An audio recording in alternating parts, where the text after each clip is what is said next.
ಏನ್ರಿ ಆರಾಮ್ ಕೂತೀರಿ? ಏನು ಮಾಡಿಲ್ಲ ಪಳಿಲ್ಲ ಕುತ್ಕೊಂಡಿವಪ್ಪ ಕೆಲಸ. ಎಲೆಕ್ಷನ್ ಹೆಂಗ ನಿಮ್ ಕಡೆ? ಎಲೆಕ್ಷನ್ ಏನು ಉಪಯೋಗ ಇಲ್ಲ. ಯಾವ ತಾಲೂಕು ಸೇರುತ್ತೆ ಸರ್ ಇದು? ದಾವಣಗೆರೆ ಜಿಲ್ಲೆ. ಹೊನ್ನಾಳಿ ದಾವಣಗೆರೆ ಜಿಲ್ಲೆ. ದಾವಣಗೆರೆ ಜಿಲ್ಲೆ. ನಾಮ್ ಜೊತೆ ನಿಮ್ ಜಿಲ್ಲೆ. ಎಲೆಕ್ಷನ್ ಹೆಂಗ್ ಮಾಡ್ತೀರಿ ಈಗ? ಎಲೆಕ್ಷನ್ ಏನು ಈ ಸಿದ್ದರಾಮಯ್ಯ ಏನು ಮಾಡಿನಪ್ಪ, ಈಗ ಪುಸ್ಕಟ್ಟೆ ಹೆಂಗಸ್ರಿಗೆ ಓಡಾಡಕ್ಕೆ ಬಸ್ ಎಲ್ಲರ ಗಂಡು ಮಕ್ಕಳು ಹೋದ್ರೆ ಬಸ್ ಹತ್ತೋದು ಕಷ್ಟ. ಮತ್ತೆ ಯಾವ್ದಕ್ಕೆ ಮಾಡಬೇಕಂತ ಮಾಡಿದಿರಿ?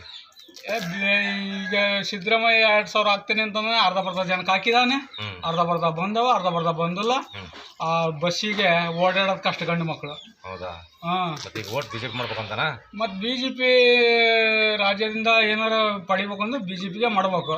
ಈಗ ನೀವೀಗ ಮೋದಿ ಏನ್ ಮಾಡಿದಾನೆ ಅಂತ ಬಿಜೆಪಿ ಓಟ್ ಹಾಕ್ತೀರಿ? ಮೋದಿ ಏನು ಮಾಡಿದಾನೆ ಅಂದರೆ ಈಗ ಕೆಲವೆಲ್ಲ ಅನುಕೂಲ ಮಾಡಿದಾನ ಅವನು. ಏನು ಅನುಕೂಲ ಮಾಡಿದಾನೆ?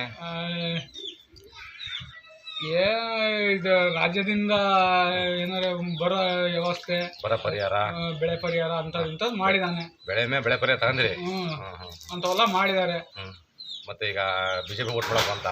ಬಿಜೆಪಿಗೆ ಮಾಡ್ಬೇಕ್ರಿ. ಕಾಂಗ್ರೆಸ್ 2000 ಕೊಟ್ಟತೆ. ಅದೇ 2000 ಕೊಟ್ಟದಂದ್ರೆ ಇದು ಪುಸ್ಕಟ್ಟೆ ಹೆಂಗಸ್ರಿಗೆ. ಮತ್ತೆ ಗಣಸರ್ದು ಏನು ನಡೆಯಂಗಿಲ್ಲ, ಕೆಲವು ಜನ ಹೆಂಗಸರ್ದು ಮೆಜಾರಿಟಿ ಅದಾಗೈತೆ. ಮತ್ತೆ ಈಗ ರಾಹುಲ್ ಗಾಂಧಿ ಬಂದ 1 ಲಕ್ಷ ಕೊಡ್ತಾನೆ ಹೆಣ್ಮಕ್ಳಿಗೆ. ಯಾರಿಗೆ ಕೊಡ್ತಾರೆ? ಯಾರ ಮನೆ ಗಂಟ್ರಿ? ಅದು ಎಲ್ಲ ನಮ್ಮ ಕರ್ನಾಟಕದ ತಗೊಂಡೋಗಿ ಯಾವ್ದೋ ದೇಶದ ಹಡ ಇಕ್ಕದು ತಂದು ಕೊಡೋದು. ಈಗ ಹಂಗಾರೆ ನೀವು ಬಿಜೆಪಿ ಓಟ್ ಮಾಡಬೇಕು ಅಂತ ಮಾಡಿದ್ರಿ? ಬಿಜೆಪಿಗೆ ಓಟ್ ಮಾಡ್ಬೇಕ್ರಿ. ಭಾರಿ ಅನುಕೂಲ ಮಾಡೋದು ಬಿಜೆಪಿ ನಿಮಗೆ? ಅನುಕೂಲ ಏನು ಅನುಕೂಲ ಹಿಂಗೆ ಪರವಾಗಿಲ್ಲ. ಸರಿ ಸರ್. ಈಗ ಕೈಲಾಗಲ್ದವ್ರಿಗೆ ಇಂಥ ಗಂಗೆ ಯೋಜನೆ, ಬೋರು ಪಾರು ಇಂಥವು ಎಲ್ಲ ಮಾಡಿದಾರೆ ಅವ್ರೆ. ಸಿಮೆಂಟ್ ರೋಡು, ಪಮೆಂಟ್ ರೋಡು ಅವರೆಲ್ಲ ಮಾಡಿದ್ರು. ಇವ್ರು ಏನು ಮಾಡಿದ್ದಾರೆ? ಏನೇನು ಮಾಡಿಲ್ಲ ನೋಡು. ಅದೇ ಹೆಂಗಸರು ದಿವಸ ಬೆಳಗ್ಗೆ ಬಸ್ ಸ್ಟ್ಯಾಂಡ್ 10 ಗಂಟೆ ಮೇಲೆ ಬಸ್ಸೇ ಹತ್ತಕ್ಕಾಗಲ್ಲ. 4 ಗಂಟೆಯಿಂದ 8 ಗಂಟೆ ಬಸ್ ಹತ್ತಕ್ಕಾಗಲ್ಲ. ಸರಿ ಸರ್, ನಮಸ್ಕಾರ. ಬರೋಣ?